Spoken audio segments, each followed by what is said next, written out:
नमस्कार दोस्तों, मैं विनोद कुमार एक बार फिर से आपका सामान्य हिंदी यूट्यूब चैनल में स्वागत करता हूं। आज हम पढ़ेंगे हिंदी की उपभाषा एवं हिंदी की बोलियां।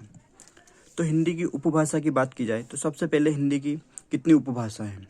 तो उपभाषा के बारे में देख लेते हैं कि उपभाषा कितनी है हिंदी की। तो 5 उपभाषा है। अब 5 उपभाषा कौन कौन सी हैं वो देखते हैं।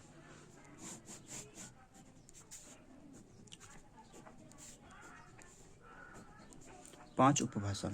सबसे पहली है हमारी पश्चिमी हिंदी। पश्चिमी हिंदी। दूसरी आती है हमारी पूर्वी हिंदी।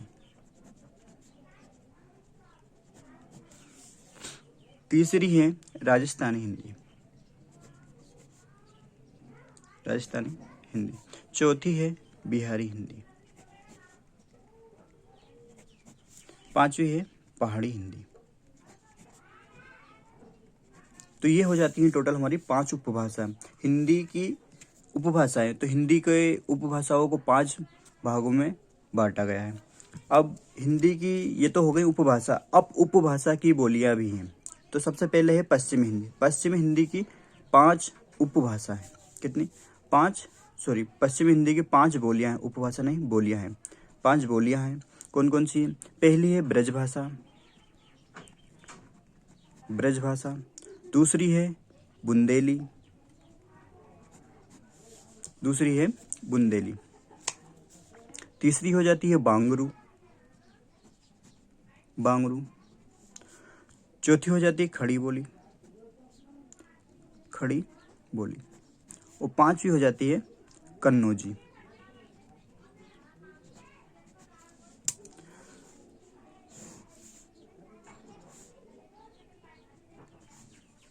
अब पूर्वी हिंदी की बात कर ले तो पूर्वी हिंदी की है तीन बोली। कौन कौन सी 3? एक तो है आपकी अवधी। अवधी,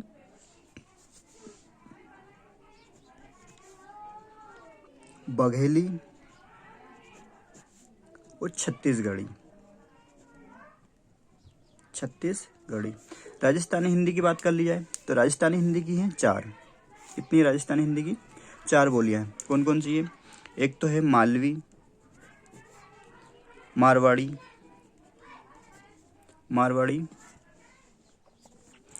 और मेवाती,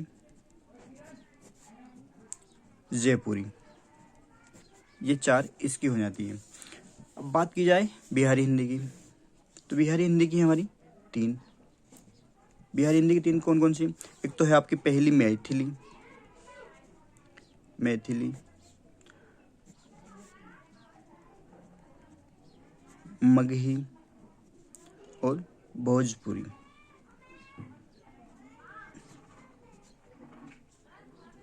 ये 3 हो जाती हैं बिहारी हिंदी की। अब पहाड़ी हिंदी की बात कर लिया जाए तो पहाड़ी हिंदी की भी 3 बोलियां हैं।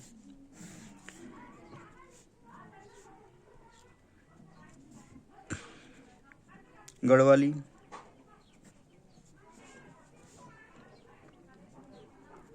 कुमायूनी और एक हो जाती है आपकी नेपाली। तो इस तरह से होती है टोटल 5 + 3 + 4 + 3 + 3। 5 3 8, 8 4 12, 12 3 15, 15 3 18। टोटल बोलियों की संख्या हो जाती है, टोटल बोलियां हो गई 18।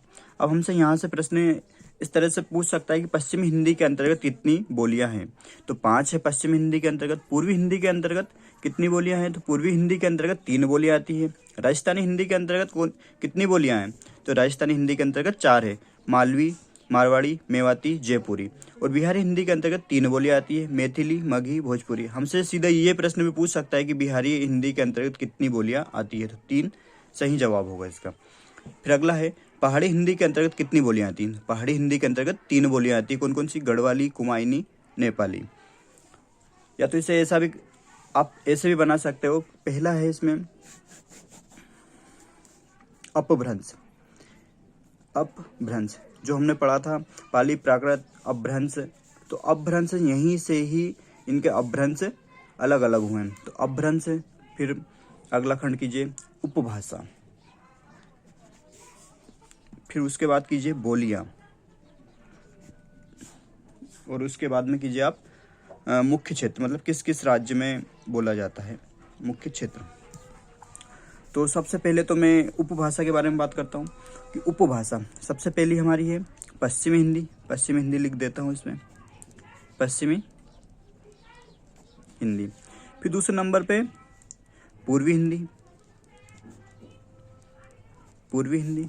फिर तीसरे नंबर पे राजस्थानी हिंदी, राजस्थानी हिंदी। चौथे पर है बिहारी हिंदी, बिहारी हिंदी। और पांचवा हो जाएगा हमारी पहाड़ी, पहाड़ी हिंदी। अब इनके अपभ्रंश जान लेते हैं हम कि किसका कौन सा अपभ्रंश है। पश्चिमी हिंदी के अपभ्रंश की बात की जाए तो शौर सैनी, शौर सैनी। और पूर्वी हिंदी के तो अर्ध मागधी, अर्ध मागधी। राजस्थानी शौर सैनी रहेगा इसका भी, शौर सैनी। फिर बिहारी हिंदी का मागधी अपभ्रंश, मागधी अपभ्रंश। ये अपभ्रंश हैं सारे ना, कि शौर सैनी अपभ्रंश, अर्धमागधी अपभ्रंश, शौर सैनी अपभ्रंश, फिर इसका हो जाएगा मागधी अपभ्रंश, और इसका हो जाएगा हमारा पहाड़ी हिंदी। पहाड़ी हिंदी कहीं कहीं इसके दो अपभ्रंश देखने को मिलते हैं, एक का प्रभाव है, दूसरी का जन्म बताया जाता है। तो दोनों क्वेश्चन में आपको क्लियर कर देता हूँ यहाँ पर कि शौर सैनी का तो इस पर प्रभाव है, किसका? शौर सैनी, शौर सैनी का प्रभाव है। पहाड़ी हिंदी पर शौर सैनी का तो प्रभाव है। और ये खस से, खस अपभ्रंश से, ठीक, खस अपभ्रंश से ये जन्मी है। ध्यान रखना दोस्तों, यहाँ पर कंफ्यूजन बिल्कुल नहीं। सबसे पहला यदि आपको एग्जामिनर पूछेगा कि पहाड़ी हिंदी का अपभ्रंश कौन सा है, तो शौर सैनी अपभ्रंश आपको एग्जाम में दिया होगा विकल्प में। यदि विकल्प में शौर सैनी नहीं दिखे तो खस लगाइए, और यदि खस नहीं है तो शौर सैनी सही होगा। लेकिन यहाँ पर दोनों ही देखने को मिल जाए तो खस आपका सही होगा। लेकिन प्रभाव की बात की जाए, यहाँ से दो प्रश्न बनते हैं कि पहाड़ी हिंदी पर किसका प्रभाव है, तो शौर सैनी का प्रभाव रहेगा। और यदि ये प्रश्न बनता है कि पहाड़ी हिंदी किससे जन्मी है, और बाकी इनका सभी का ये जन्म है, ठीक है।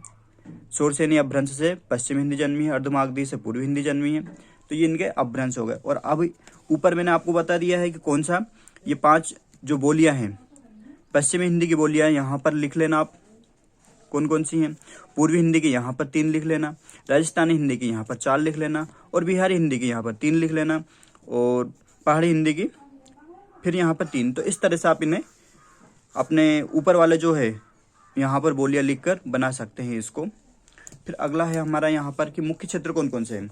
तो जो पश्चिमी हिंदी है वो हरियाणा और यूपी, तो हरियाणा और उत्तर प्रदेश में, हरियाणा और उत्तर प्रदेश में बोली जाती है, उत्तर प्रदेश, उत्तर प्रदेश में बोली जाती है।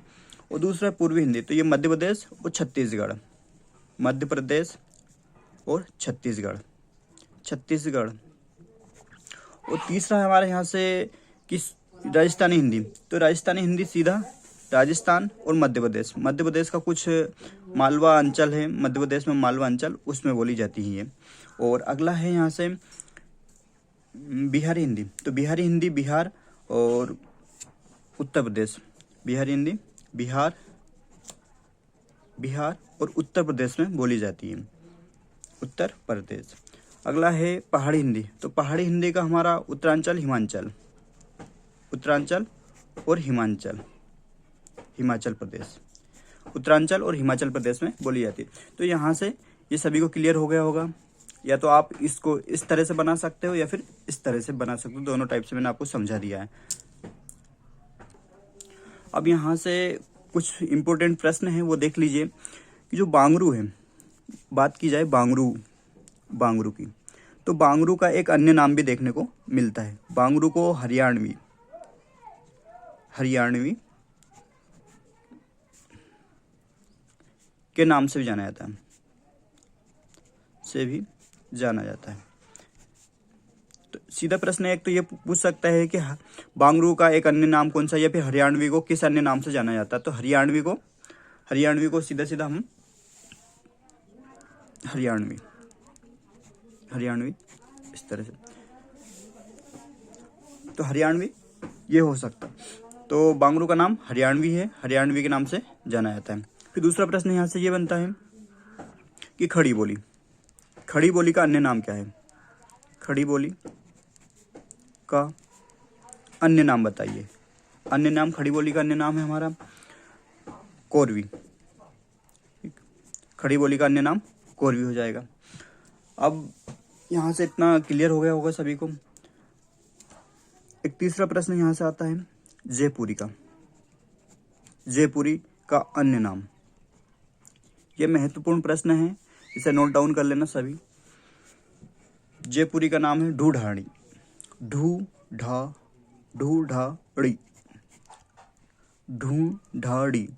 ढूढ़ाड़ी भी बोला जाता है। अब राजस्थानी हिंदी की बात कर ली जाए तो राजस्थानी हिंदी की चार, हमने अभी बोलियां पढ़ी राजस्थानी हिंदी की।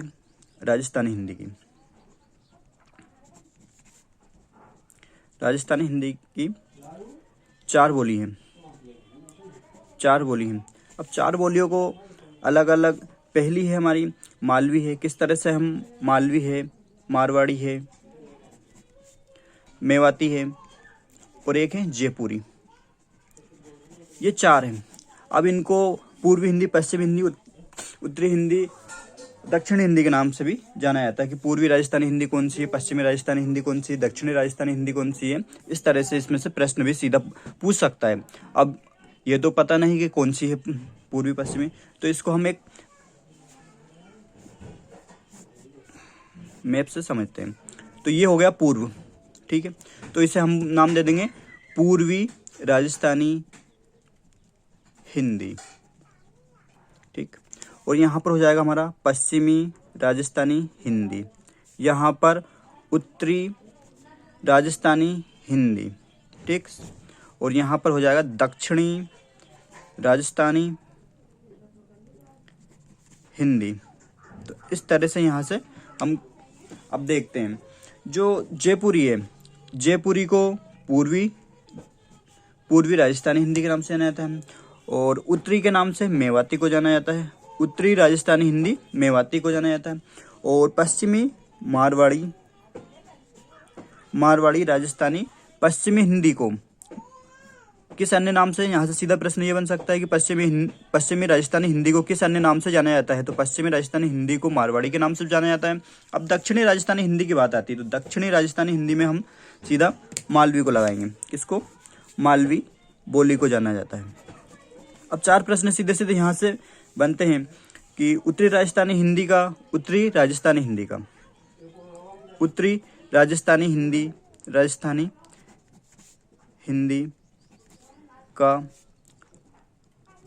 अन्य नाम बताइए। तो इसका अन्य नाम हो जाएगा हमारा मेवाती। उत्तरी की बात कर रहे हैं, उत्तरी में देखिए मेवाती। तो यहाँ से आपसे ये प्रश्न पूछ सकता है कि मेवाती को और किस अन्य नाम से जाना जाता है। तो मेवाती जो बोली है उसको उत्तरी राजस्थानी हिंदी के नाम से भी जाना जाता है। अगला प्रश्न यहाँ से ये बनता है कि पूर्वी राजस्थानी हिंदी का अन्य नाम बताइए। तो इसका हो जाएगा हमारा जयपुरी। अब जयपुरी को एक और अन्य नाम से जाना जाता है। तो जयपुरी का एक और अन्य नाम है ढूढ़ाड़ी।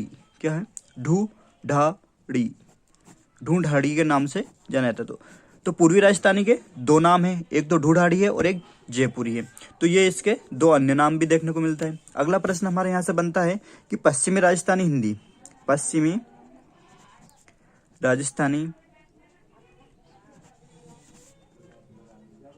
हिंदी का अन्य नाम बताइए।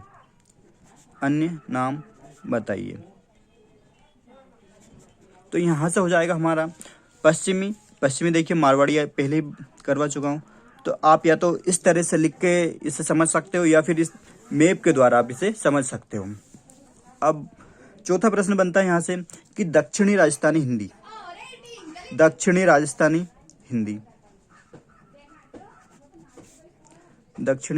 हिंदी का अन्य नाम बताइए।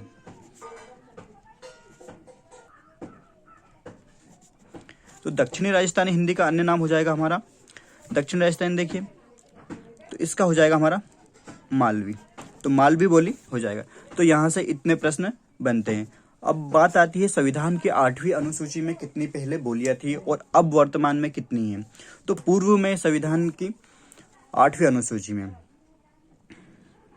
संविधान की 8वीं अनुसूची में पहले, ठीक है, पहले कितनी थी? तो पहले 14 भाषाएं थी। 14 भाषाएं थी। 14 भाषाएं कौन कौन सी थी? तो लिखिए, पहली है असमिया, दूसरी है हमारी बंगला या बांग्ला, ठीक, बांग्ला। तीसरी है गुजराती। ये 14 भाषाएं हैं जो उस समय थी, पहले की बात है। और तीसरे नंबर पर लिखिए हिंदी। 5वीं है कन्नड़। और 6ठी है कश्मीरी। 7वीं है हमारी यहाँ पर मलयालम, ठीक। 8वीं है मराठी। 9वीं है उड़िया। और 10वीं हो जाएगी पंजाबी। 11वीं है संस्कृत। 12वीं हो जाएगी तमिल। 13वीं हो जाएगी तेलुगु। 14वीं हो जाएगी उर्दू। 14वीं हमारी उर्दू। तो ये थी उस समय संविधान में 8वीं अनुसूची में 14 भाषाएं थी। असमिया, बांग्ला, गुजराती, हिंदी, कन्नड़, कश्मीरी, मलयालम, मराठी, उड़िया, पंजाबी, संस्कृत, तमिल, तेलुगु और उर्दू। अब बात आती है कि संविधान संशोधन हुए। तो संविधान संशोधन के बारे में हम कल बात करेंगे कि 21वां संविधान संशोधन हुआ। 21वां संविधान संशोधन हुआ और उसमें कौन सी भाषा जोड़ी गई, और ये हुआ था 67 में। फिर उसके बाद में हुआ हमारा 71वां संविधान संशोधन जो 92 में हुआ। इसमें कितनी भाषा जोड़ी गई, 1, 2, 3, 4, 5 कितनी जोड़ी गई, उसके बारे में हम कल, 1 इसमें 3, और उसके बाद में हम बात करेंगे कि 92वें संविधान संशोधन, ये 71वां है। 21 फिर 71 हुआ, फिर 92 हुआ, और ये हुआ 2003 में। तो इसमें 4, तो इनके बारे में हम कल देखेंगे कि किस तरह से कौन कौन सी बोलियां हैं, कौन कौन सी भाषा हैं जो संविधान में भाषा के रूप में अंगीकृत की गई, जबकि वो मूल रूप से बोलियां हैं। तो आज का सेशन दोस्तों आपको कैसा लगा बताइए, कमेंट्स में शेयर कीजिए, दोस्तों को लाइक कीजिए, कमेंट्स कीजिए, और यदि कहीं कुछ कमी हो तो वो भी ज़रूर सुझाव दीजिए। धन्यवाद, नमस्कार, जय हिंद।